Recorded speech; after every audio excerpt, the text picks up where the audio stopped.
name is Khumo Maake. We are at the opening of the exhibition, which is 7624, at Text Studios, which is in Johannesburg, in Bloemfontein. The meaning behind the exhibition is drawing inspiration from the youth of 76 and then looking at the youth of 24 and the issues that they should affect them. So they put all of that in visual and communicate it back to us, I guess, as society.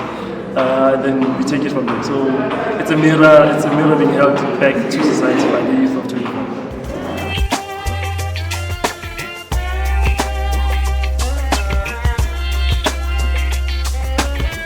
My artwork is titled Enclosed But Not Trapped, and it basically speaks back to my experience of mental health. So sometimes it feels like I choose to be in that position that the things that I'm experiencing are my faults, and so being enclosed but not entirely trapped, because there's always still that room to get outside of feeling like that. And I feel like, well, I put the flowers here with the different colors because each color symbolizes a different feeling.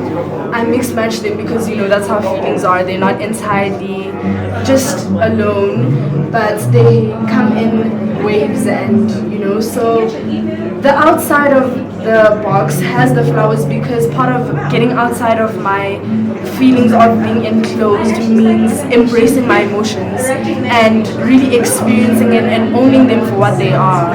But I think it's very easy for you to fall into the trap of being in that box, even if you're not entirely trapped, but you're just enclosed.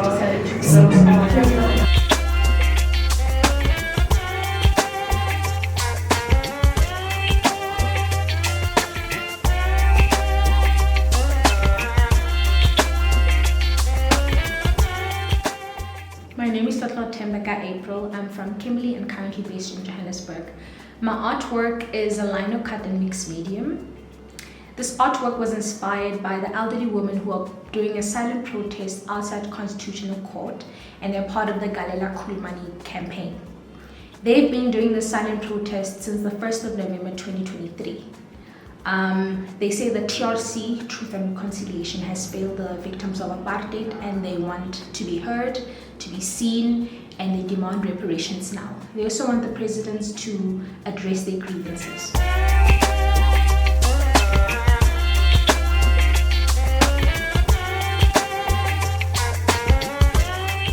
I was talking about the whole experience of living with epilepsy, and what I was trying to show here or indicate is the whole thing that happens when you have a seizure. So what happens when you have a seizure is that your neurons clash, which is why I started to itch or disturb the surface, per se. And in this piece, I created my own composition using some of the materials from medication that I've been having. So I've been keeping the boxes for a year and a half now, and yeah, man, and using that I created my own plate, and through that I was able to then find my own way of communicating about the experience.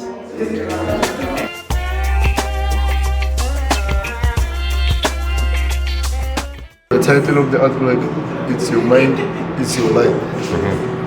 The reason being, I feel like the mind is the key to all human body parts that gets to function, and it's a struggle and a challenge that youth they are facing, but they never get to speak about it. So basically my work is around visual impairment, and I put it around text, emphasizing some of the issues, I mean not the issues, but more the phrases and the words that people would say that will make me feel uncomfortable, and I sort of displayed it in my own, kind of like addressing some of the uncomfortable things that I had to do growing up in South Africa as a black woman with albinism. And yeah, this is how I sort of showcase the work with use of text and playing around with visual impairment, and allowing the audience to engage the work, how a person with visual impairment will typically engage with anything, any text, any object or subject.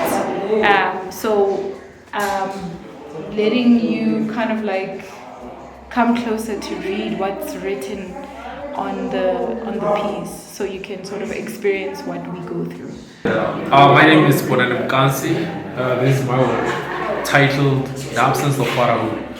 So basically, the work, it's about the expressions and the experiences that I went through growing up without my dad. This is one of the social aspects that most of us we go through, going about that, our dad being absence in our lives. This work, it talks about the mental imprisonment, the emotional part of it that I went through. This part, that's where it talks about the emotional part of it, where I had a mental imprisonment. And because of my dad growing up without him being there at the present moment, I had mental imprisonment because of the questions that I was asking myself, the whys. Why he never been there?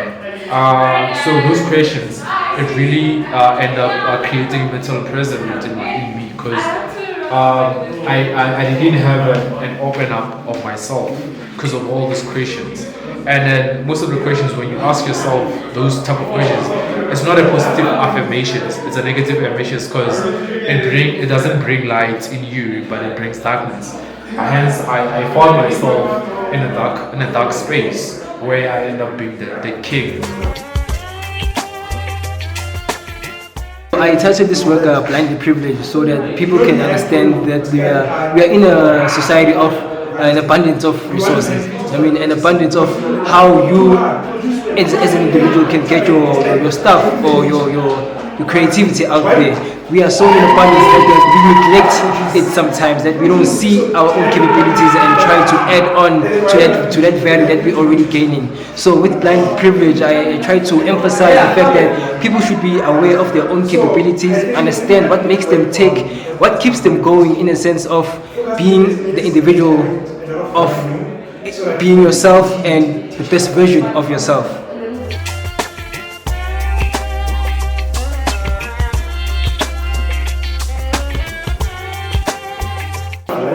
And the idea behind the piece is a person self-isolating. They're wearing an F1 helmet, which is normally meant to protect F1 drivers from very harsh conditions, loud noises, help them focus on the track and stuff. And my artwork actually just depicts someone wearing it in like a day-to-day situation, like everyday outside situation.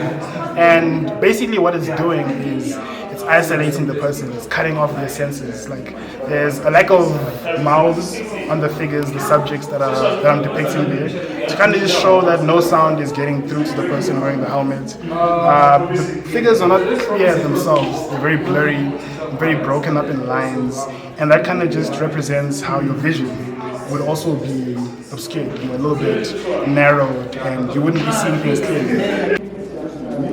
Hi, my name is Andile Mangwana. I'm an artist storyteller who explores different mediums and trying to explore writing through the men that have story to them and try to explore and figure out how stories are hidden within film, within printmaking and within installations as well, and other mediums that I can get access to. So with this artwork, which is called Language Poster Partners, I'm interrogating the language of 2024 and the history that's laid out within this language, and how does diversity and progress influence us as people who have historically been marginalized, and how do we come into awareness and learning at the same time? How do we come into all these things that are intersectional, and also that those intersections are connected to marginalization, and how do we as artists explore those things, and how do we find truth there? How do we go between the lines and figure out the way forward? I'm trying to interrogate history and interrogate the way forward.